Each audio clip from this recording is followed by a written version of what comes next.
mbokk yi yéen a ngi ànd ak Dame Diop journaliste bu Diass Info tey nag ñu àndaat ak yéen ci beneen dossier bu yaatu ci commune bu Diass fii ñu taxaw ni tey bëri nañu ko ëmpale waaye fii moom mooy Nunga muy benn quartier bu nekk fii nga xamante ne moom mooy diwaanu Sakirak muy benn quartier ci commune bu Diass Nunga nag buñ ko waxee am na ñu bëri ñoo xamante ne seen xel day dem ci dëkkuwaay bi waaye cosaan li lan la woon moom mooy ndàmb li nga xamante ne mën nañ ne fa la daloo bu Diass fa la démarré ndaxte ndox bi nga xamante ne day jaar ci diggu Diass foofu la daan tàmbalee jaar ci yoonu Sakirak bi daal di walangaan naan ko dugg fi nga xamante ne moom mooy Diass cosaan li nag amul woon benn danger waaye ni ngeen ko gisee nii sama ginnaaw muy autoroute à péage bi moom moo jaar ci fi nga xamante ne moom la ñuy wax Nunga nag mooy xuntu ci olof Nunga boobu nag tali bii ñu gis nii mooy autoroute à péage bi moom moo jaar ci kaw ba tax na ñu defal ko daloo bi ñu taxawee nii tey jii nii ngir mën a wattandi askan wi nga xamante ne ñoom ñoo dëkkee ci wetam waaye tey nag ci li nga xamante moom mooy dossier boobu noonu ci njëlbeen dinañ ànd ak ki nga xamante ne moom mooy oustaz Bouba bu ko defee mu expliquer ñu li nga xamante ne moom mooy historique bu Nunga. bu ma rak école Diass 3 da ko ni inauguration espèce de canal ni bassin ba don jamono nem parce que rak beni hul bi ciure tam dem jadi ko hul kara be hul ben no hul bi je ciure fer sang do bu mar hul ben la be ciure kat ko was do garas ko hul do garas was do ngam kenge ko continue kat bar mais wi ba fatawa won ko genre bassin Nunga bërëbu taarix la woon fu mu ne nii lépp nax saay na lu si mel ne xurba woon guy gi nekkoon na ci wàll wi ñu tubbee ko booxiñ jullit ca ak yoon bi nekkoon fii tàllaloon bëkki reen jàll waroo ca tey ji autoroute à péage bi dal dina gàkkal dem gi ak dikk gi pour ñi dëkkee ci quartier bi lee Nunga nax saay na ci taarix waaye quartier bi di turandoom mu ngi koy jëmmal ba tey jile du quartier moo tax ñu ne Nunga loo xam benn bax boo xamante ne mu ngi nekkoon sunu ginnaaw fii avant aéroport bi bax la woon lu ne mu ngi coon bi ci biir léegi nag mag ya tuddee ko Nunga loolu mooy indi moowu Nunga développement nag moo waral Nunga amatul nekkatu fi bax ba nekkatu fi waaye am nañu repère boo xamante ne tey jii ne bu ñu mën nañ la ne fii la nekkoon waaw du dëgg mais nag pax boobu kana kii bi tali bi moo ko nangu waaye mën nañ jël repère na it bu existé wul koñ bi mu ngi existé am na ñu bëri ñoo xamante ne bu ñu ñëw koñ dañ maa ngi dem Nunga waaye Nunga du kër yi ci ginnaaw la mooy ci àll bi. melokaan wi la yoroon ñaari at ci ginnaaw ndax bi aéroport bi tàmbalee bërëb bi daan wattu ndox bi dañ kaa suul ab tali daal di jaar ci kawam naka noonee ndox bi gën am kàttan daal di dajji digue de protection yooyee si la askan wi fippu loolee moo waral liggéey yi yembagul ñi ngeen di gis ci bërëb bile. fii ma taxaw ni juste fii la daan jaar dem Kirène béyi am ni daan jaar fii dem Dóobur Bànj di fa béyi fii ñetti yoon moo fi amoon fu yëpp maa ngi topp gaa yi yoon bi fi nekkoon bu nekkoon am na chaque ngoon ma doxantu ba Kirène waaw ñaata at a ngi ni déw ma Kirène amu fu may jaar ti ci àll bi moo nekkoon suñu yoon. bu tawee Diass day fees del ak ndox dégg nga léegi nag problème bi nag lii moo ko indi parce que ñoom aéroport dañuy verser ndox yi directement biir Diass dégg nga léegi si nag bi ñu defee canal bi nag am na lu bëri loo xamante ne suñu njëriñ la parce que jamono yi nga xamante ne ndox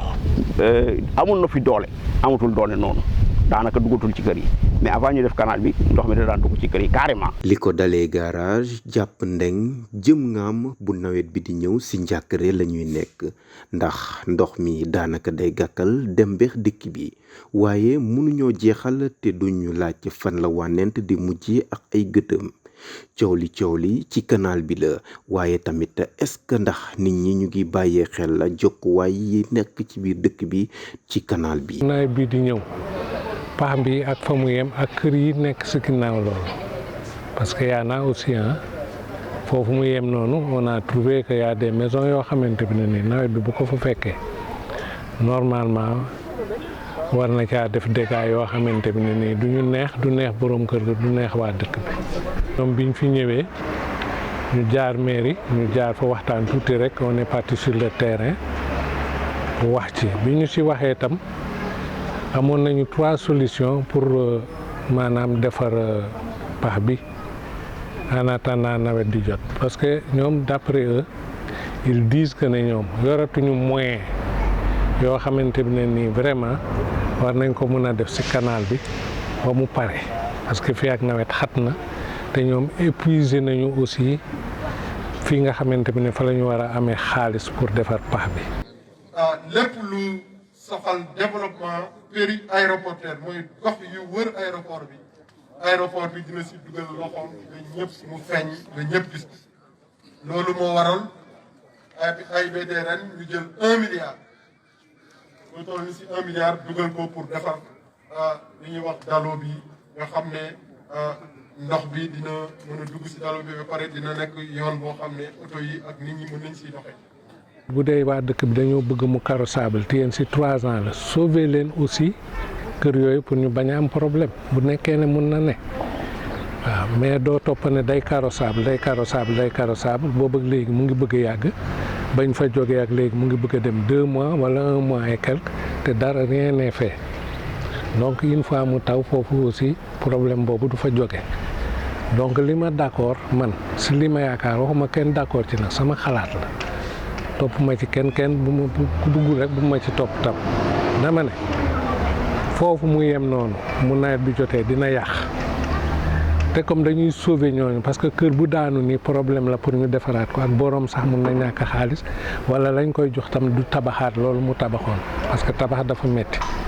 donc lii sama xalaat dëgg mooy ne voies yooyu ñuy wax ne mun nañ ko def latéralement ci des 2 côtés parce que dañ leen ne boo defee latéral mënoo continuer bañ a tourner ñu ne léegi dinañ defar 3 contournements ci kaw boo xam ne tali bi oto bi bu demee ba ndeng warul mën a dem ba kubit pour tourner wala ci kanam dafa war a mën a tourner foofu par 500 mètres ñu tourner ñëwaat bu ñu ko defee ba nawet bi passé xëj na sax ñun man li ma yaakaar war nañoo mën a laajaat mu yeggali carrossabilité bi. ni ko suñu borom mayee ci wàllum ñaw noonee la amee cër ci dëkk bi mën nañ ni xeex bu askan wi mu sumb loxoom tàbbi na ci biir Abdou Ndiaye woy juru ndongo yi ci l'école Demba Juma Faye bu Diass gis-gis bi mu am ci dalo bi mooy bëgg-bëgg askan wi nañ ko jëfee. li ma xam ci sama bopp xam ko di ko wax mooy dama wax ne problème mu dalo bi warul jaxase kenn bu fekkee ni dalo bi intérêt général bee tax dëkk bee tax ñu ciy wax warul feewaloo benn ñaari nit ci dëkk bi ci ay kaddu wala ci ay wax parce que ñoo bokk li ñuy xeex mais bu ñu waxee ne danañ ko defar ba oto jaar ci kaw bu ma déggul tubaab boog dégg naa wolof bu ma déggul carrossable dégg naa wolof boog dégg naa ne oto dégg naa boo xam ne oto dina ci jaar bu ma déggul wolof dégg naa loolu bu ñëwee bu ñu arrêté ko parce que travaux yi les normes nga xam ne moom la ñu waxoon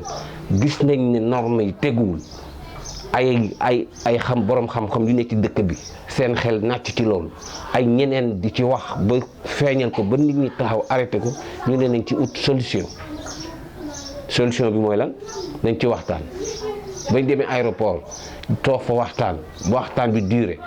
waa aéroport retiré wu bàyyi ñu en tant que Diass kese ñu waxtaan ci ba ñuy génn aéroport de la ma fa retenir ci jour ba mooy bu ñu demee Diass nañu dem seet ASC yi ku ci ne góor ak jigéen mag ak ndaw ñu seet ci ku ci ne délégué ay nit ñu daje bu ñu dajee seet solution ci dalo bi booba laa sa géej am leneen. est-ce que loolu am na. bu amee dew fekkiwuma ko dégg naa fi réunion boo xam ne am na fi réunion boobu ñañ ma wax ne ñoo fa daje keroog ëpp na juróomi nit ci représentant koñ yi wala ci imam yi. Khady Diop ñi loru ci dalo bi la bokk muy nawet di noor ci njàkkare la dëkk ci ay kàddoom nee na seen karange ci xottu nen la nekk ndax su weesoo ndox mi Jakarta ak oto yi fiy jaar tere nelaw seeni doom. daloo bi fii mu nekk nii bayaal la woon boo xam ne manifestation lañ fi daan def dañ fi doon def ay manifestation charrette yi ngay gis nii ak kalandoo yi booba kalandoo am fii la ñu daan stationné fii la ñu daan nekk fii la ñu daan yebe seeni client di dem ci biir dëkk bi. fii ngay gis nii dalo bi ñun dañu cee dëkk ak tiitaange parce que suñu doom yi ñu ngi ci biir kër yi dañuy génn di daw ci man di ñëw fii ay xale yu ndaw te gis na nga situation bi oto yi fii la ñuy jaar Jakarta yi fii la ñuy jaar duñu daw ndànk dañuy am problème ak suñu doom yi balaa nawet di ñëw laay wax dañuy am problème ak suñu doom yi nii ay jafe-jafe yu mag la ñu am ak oto yi di traversé Jakarta yi di traversé dañu am ay jafe-jafe bu ñu demee tuuti nawet bi dugg lii problème bii jëkk mooy fii nga taxaw nii ban la suuf bii ñu fi def ban la bu tawee ñaari yoon soo dëggee sa tànk ci biir lay dem doo mën a jàll fii kenn du am yoon booy jàll dañuy wiiri ñi nii dañuy wiiri kon loolu jafe-jafe la. ci ab déclaration le 10 avril bi ñu génn yemoo ak ñaari weer yi nga xamante ne toog na ko ci boppu mairie bu Diass Mamadou Ndione daal dina fësal li nga xamante ne moom mooy jéego yi mu dox ngir ñu mën a jëmmal liggéey bi ndax mu jëm kanam. kon oto mënoo ko garanti suba boo fi defoon dalu carrossage oto ñëw chargé béton dem kubit wala dem santé yéeg ci kaw talo bi ñaari yoon pendant 1 an ay camion béton di fa jaar day du yàqu te bu yàqoo après ni ñuy def donc boo tax na ñun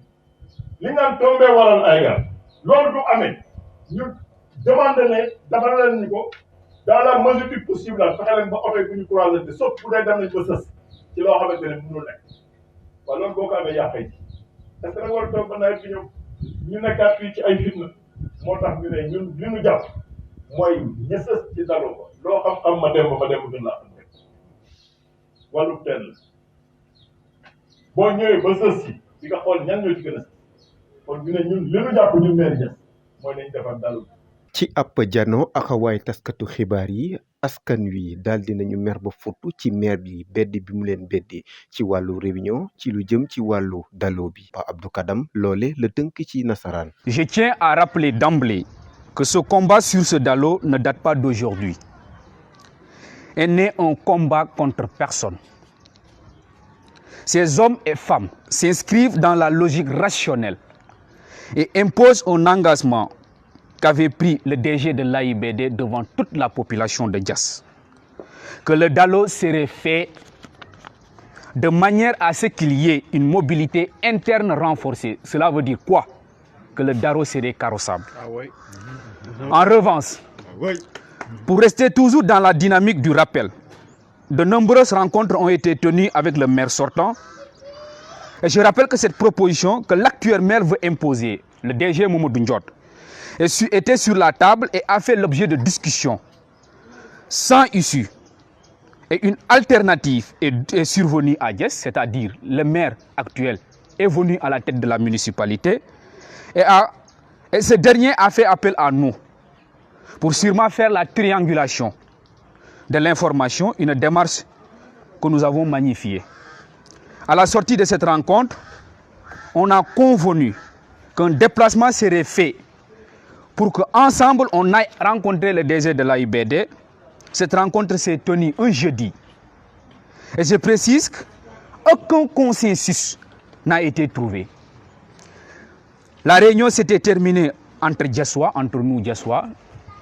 Les autorités de l'AIB étaient sorties de la salle parce que le débat était houleux en réalité.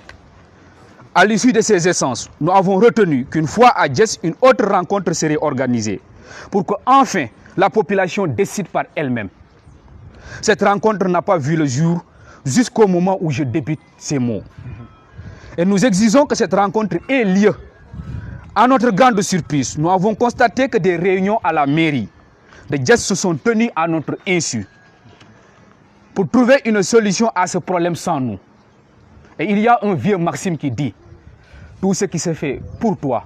sans toi et contre toi.